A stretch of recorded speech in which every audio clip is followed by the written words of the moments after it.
There are moments when life forces us to ask questions we usually avoid. Why do people work so hard, only to leave everything behind?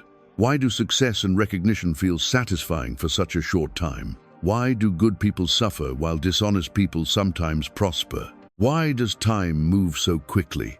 And why do so many people understand what truly matters only after years have passed? Ecclesiastes does not hide from these questions.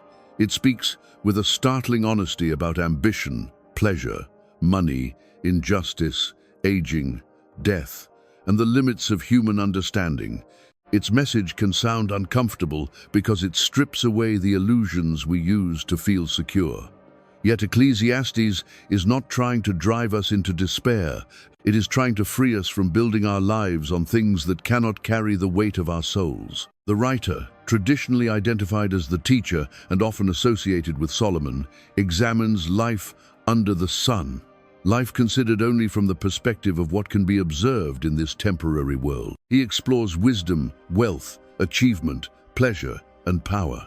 He discovers that none of them can provide permanent meaning when separated from God. The word often translated as vanity comes from a Hebrew term that can describe vapor, breath, or mist. It does not always mean that everything is completely worthless. It means that life is brief, difficult to control, and impossible to hold in our hands.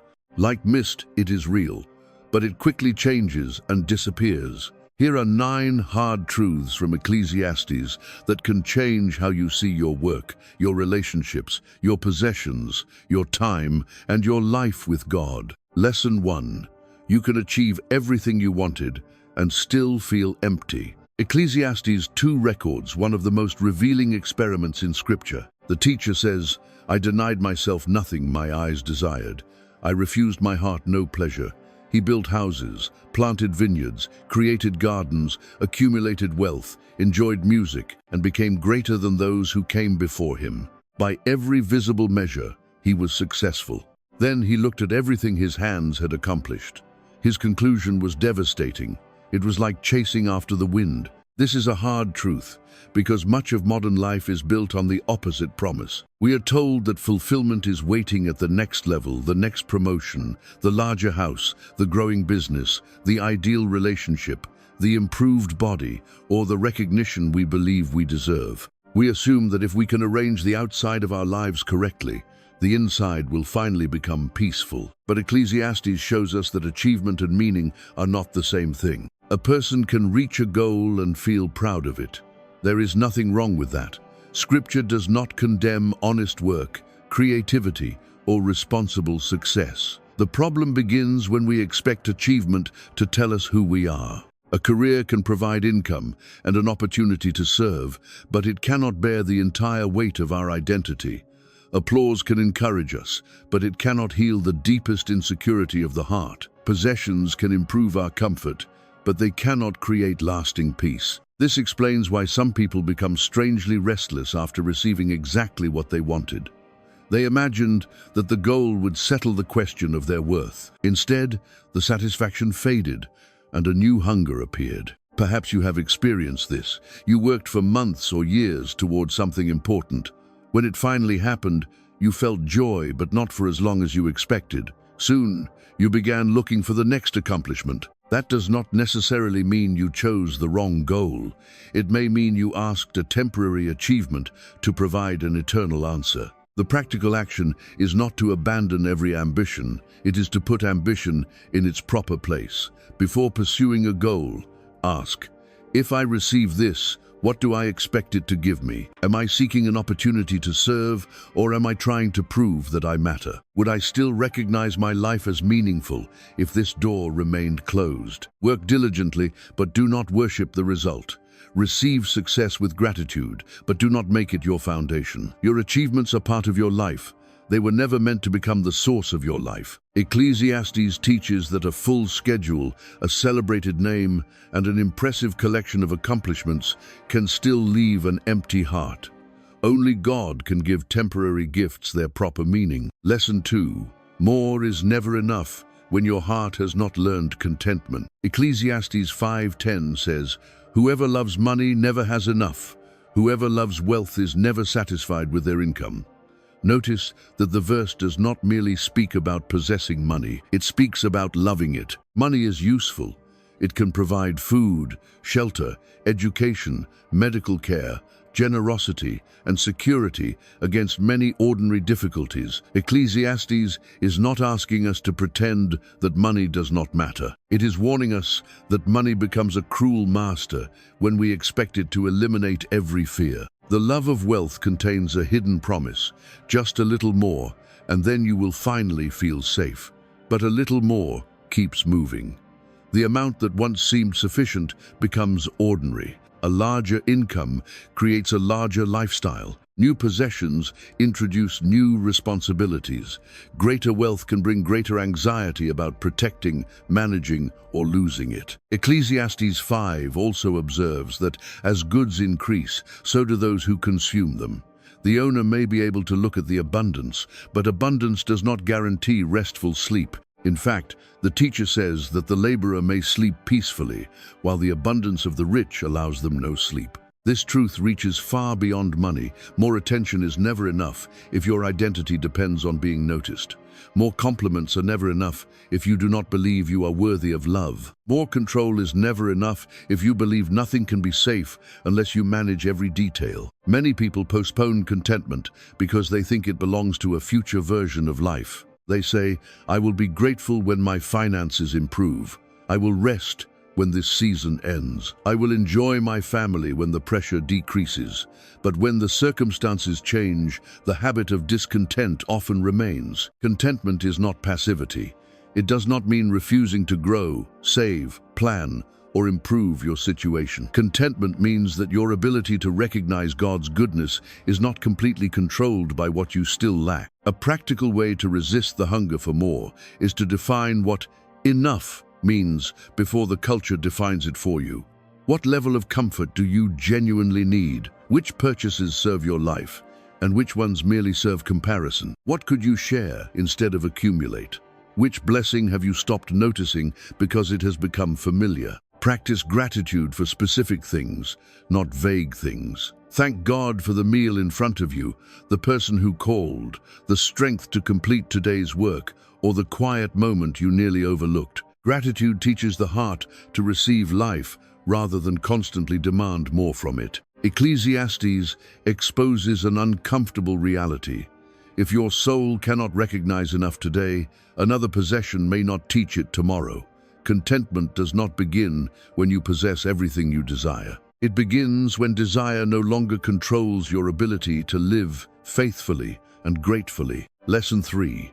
Busyness can consume your life without giving it meaning. Ecclesiastes repeatedly asks what people gain from all the labor at which they toil under the sun. This is not a condemnation of work. In several passages, the book describes the ability to enjoy one's labor as a gift from God. The question concerns what remains when work becomes endless striving. Ecclesiastes 4-6 says, "Better one handful with tranquility than 2 handfuls with toil and chasing after the wind." The image is simple.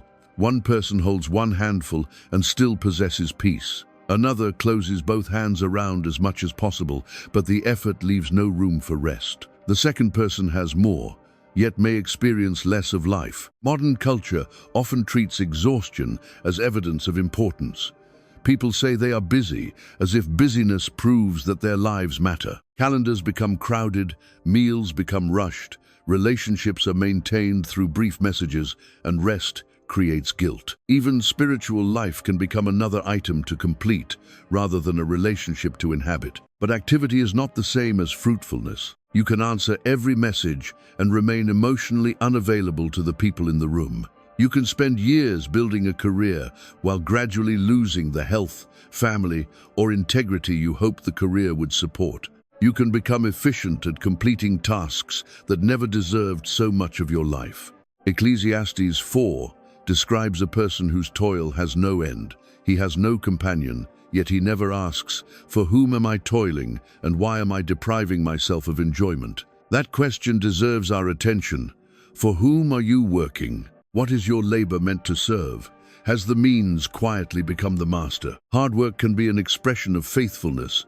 It becomes dangerous when it is powered by comparison, fear, or the need to justify your existence. Sometimes people remain busy because silence would force them to face grief, loneliness, or dissatisfaction. Constant activity protects them from questions they do not want to answer. The action Ecclesiastes invites is honest examination. Look at your calendar and your emotional energy. Where is your life actually going? Which responsibilities are truly yours? What are you continuing only because you fear disappointing people? What important relationship receives whatever energy remains after everyone else has taken their share? Choose one boundary that restores proper order. It might mean protecting a weekly period of rest, refusing unnecessary work, turning off your phone during dinner, or accepting that some tasks can remain unfinished. Rest is not irresponsibility when it keeps work from becoming an idol. At the end of life, no one will wish they had spent more time proving they were busy. The question will be whether their labor expressed love, faithfulness, wisdom, and service. 2 handfuls full of striving cannot give you what 1 faithful handful received with gratitude can provide. Lesson 4. Life is not always fair, and wisdom does not guarantee easy outcomes. Ecclesiastes refuses to offer shallow explanations for suffering. In chapter 8, the teacher observes righteous people receiving what the wicked deserve, and wicked people receiving what the righteous deserve. In chapter 9, he says that the race is not always won by the swift, nor the battle by the strong.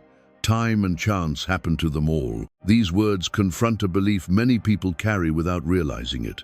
If I make wise choices, nothing deeply painful should happen to me.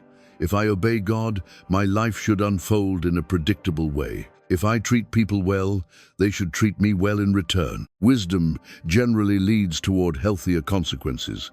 Honesty protects us from many forms of destruction. Discipline creates opportunities.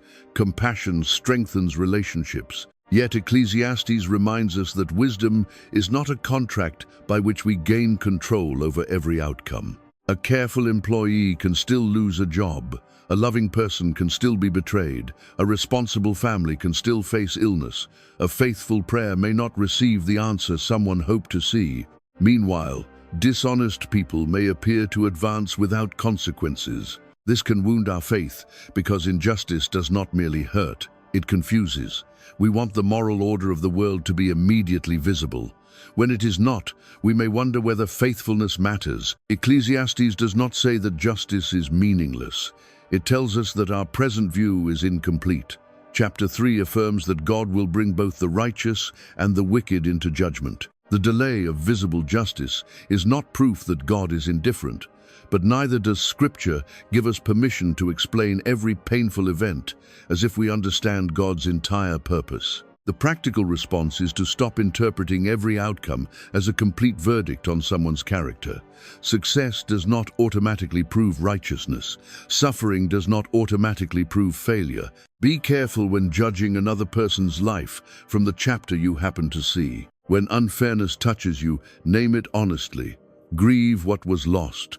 Seek justice through wise and ethical means where possible. Ask trusted people for support. But do not allow another person's wrongdoing to determine the kind of person you will become. You may not control whether others act justly, but you can choose whether bitterness reshapes your heart. You may not understand why a door closed, but you can still decide to walk with integrity. Faithfulness is valuable not only when it produces immediate rewards, but because it aligns your life with the character of God. Ecclesiastes gives us a mature faith, one that does not deny the unfairness of life and does not abandon God when easy explanations fail. Lesson 5. You cannot control nearly as much as you think. Ecclesiastes 3 declares that there is a time for everything. A time to be born and a time to die, a time to plant and a time to uproot, a time to weep and a time to laugh, a time to mourn and a time to dance. We often read these words for comfort, but they also confront us with our limitations. We do not choose every season. Some arrive without our permission. The beginning of one chapter may require the ending of another. There are times when effort produces growth, and times when faithful people must wait. The desire for control is understandable. Control makes us feel protected. We create plans, budgets, schedules, routines, and expectations. These are often wise. The problem arises when we assume that careful planning makes us sovereign over the future. Ecclesiastes 8-7 asks, "Since no one knows the future, who can tell someone else what is to come?" And chapter 11 tells us that we do not know the path of the wind or how the body is formed in a mother's womb.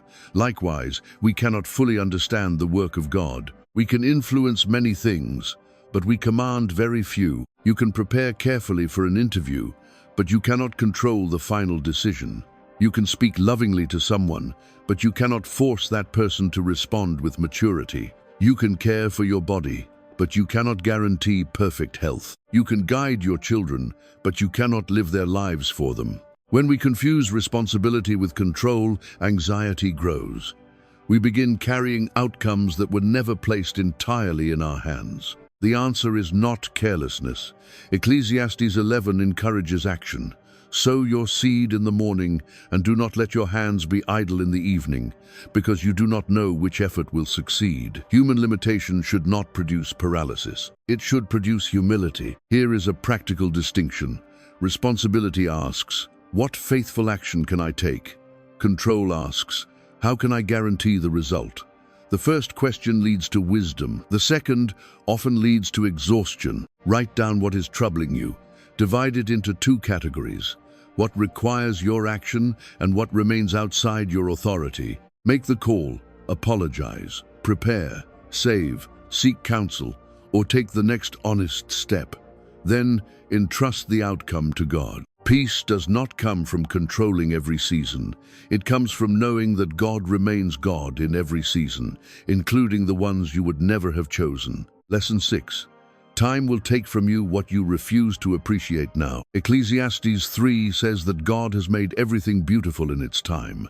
Chapter 11 urges people to enjoy the years they are given, while remembering that difficult days will also come. Chapter 12 describes aging through poetic images. Strength declines, vision dims, hearing weakens, and the rhythms of life change. Ecclesiastes is not cruel about aging. It is honest about time.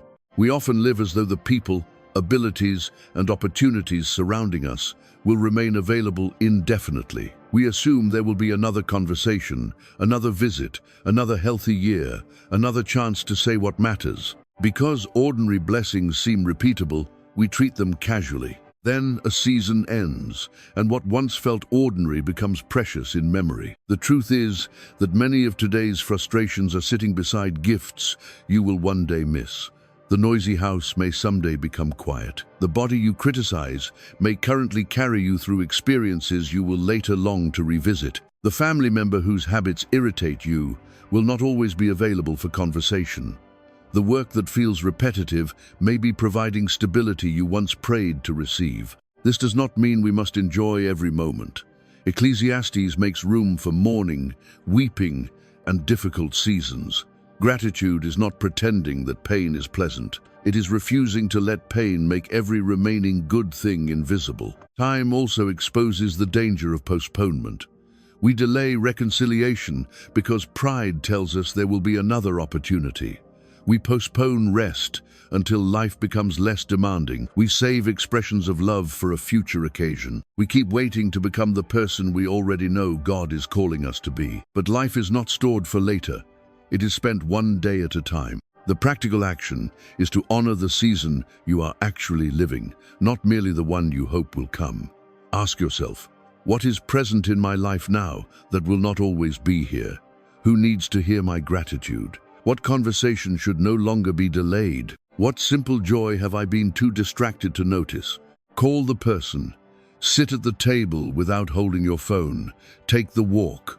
Offer forgiveness where it is wise and possible. Say, "I love you," while those words can still be heard. You cannot stop time, but you can stop treating today as though it has no value until tomorrow arrives.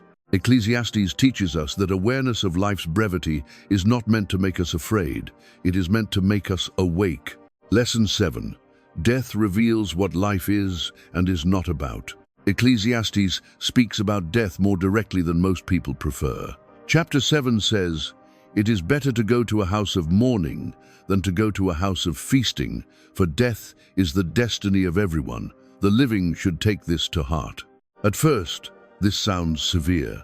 Why would a house of mourning be better than a celebration?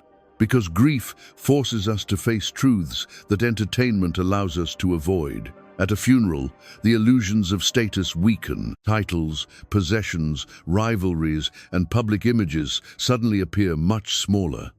We remember that life is finite and that every person will eventually release what they spent years trying to possess. Death is the great interruption to the fantasy that we have unlimited time. Ecclesiastes 2 observes that the wise and the foolish both die.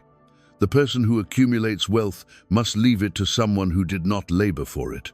This does not make responsible planning meaningless. It means that ownership is temporary. We are stewards, not permanent possessors. If you knew that your remaining time was shorter than you assumed, what would immediately lose its importance? Which resentment would seem too expensive to carry?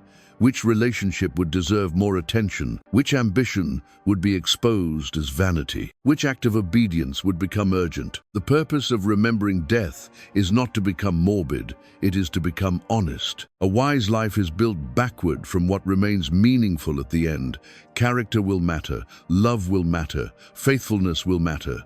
The way you treated vulnerable people will matter. Whether you knew God or merely knew religious language will matter. For Christians, death is not presented as the final defeat. The hope of resurrection found more fully in the New Testament changes how believers face mortality. Yet that hope does not remove the wisdom of Ecclesiastes. Because earthly life is temporary, it should be lived with reverence, purpose, and gratitude. Take practical inventory. If your life ended after the path you are currently following, what story would your priorities tell?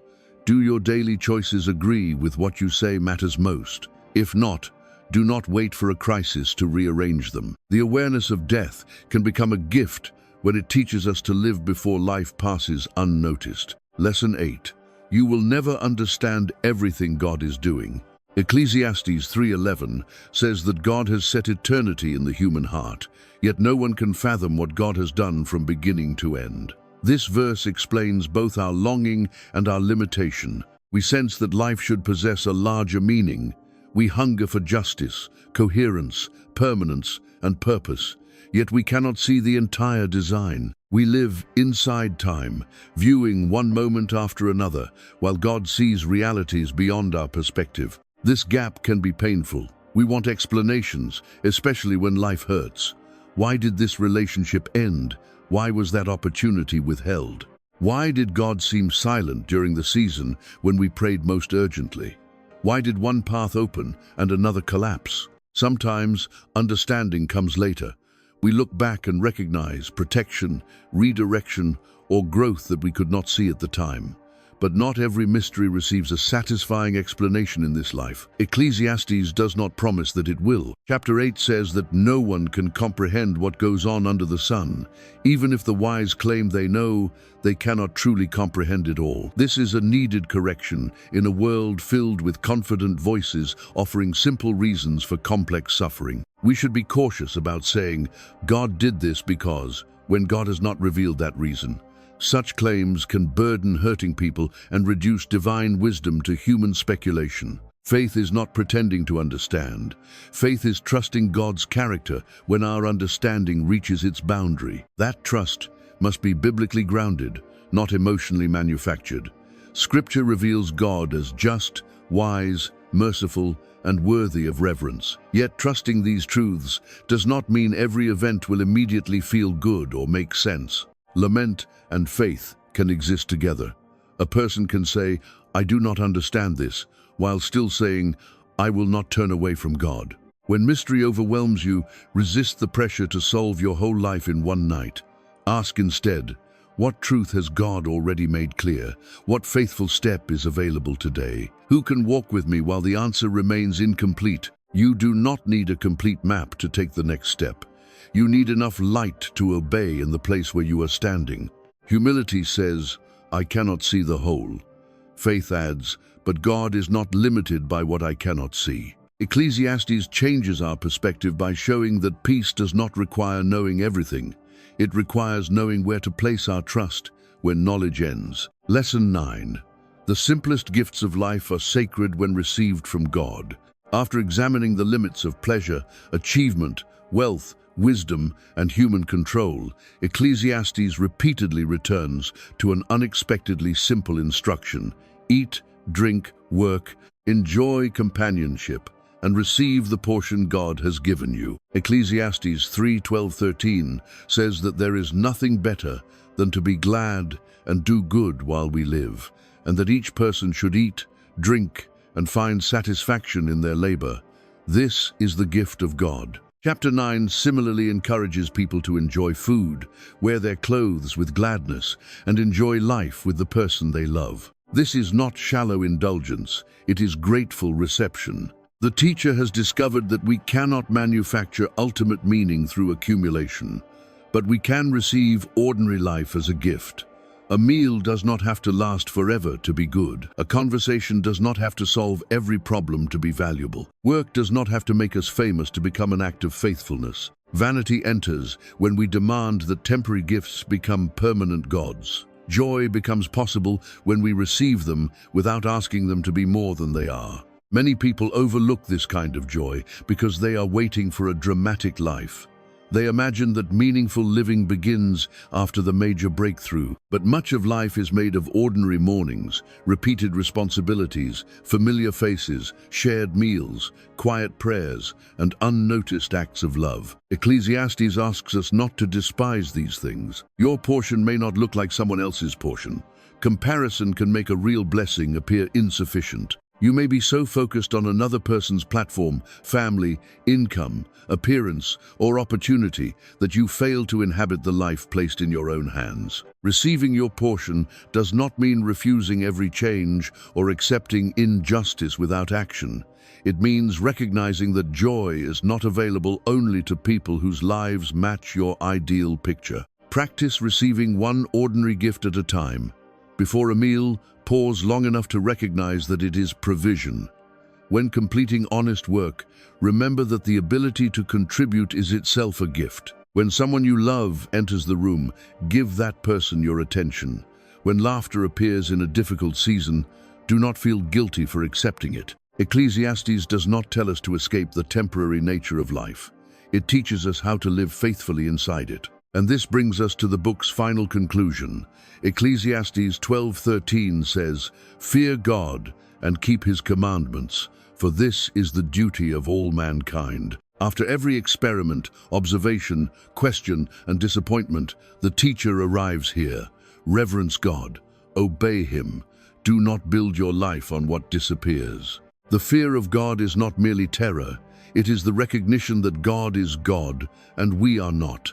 It is awe that rearranges our priorities. It is humility that accepts our limits, obedience that trusts divine wisdom, and worship that refuses to give temporary things the place that belongs to the eternal Creator. The 9 truths of Ecclesiastes are hard because they confront what we would rather believe. Achievement cannot cure the soul. More will not satisfy unchecked desire. Busyness is not the same as meaning. Life is not always fair. Control is limited. Time moves quickly. Death comes to every person. God's work exceeds our understanding, and the ordinary gifts we overlook may be among the richest blessings we receive. Yet beneath all these truths is an invitation. You do not have to spend your life chasing the wind. You can work without making work your identity. You can possess things without letting them possess you. You can plan responsibly without pretending to control the future. You can grieve injustice without surrendering your integrity. You can face mortality without wasting the life that remains. You can live with unanswered questions while trusting the one whose wisdom reaches beyond your sight. Perhaps the most important question is not, how can I make this life last? You cannot. The wiser question is, how can I live this temporary life faithfully before God? Begin where you are. Release one ambition that has become an idol. Express gratitude for one blessing you have treated as ordinary. Repair one relationship you have carelessly neglected. Set one boundary against endless striving. Take one faithful action and surrender the result to God.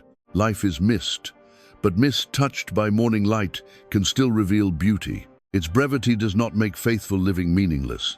Its brevity makes faithful living urgent. If this message helped you see life differently, share it with someone who may be chasing success, carrying unanswered questions, or struggling to recognize meaning in an ordinary season. Subscribe to Biblical Wisdom Daily for more timeless wisdom from Scripture applied to the realities of modern life. May God give you wisdom to recognize what is temporary, courage to release what cannot satisfy, gratitude to enjoy the gifts already before you, and faith to build your life upon what will never pass away.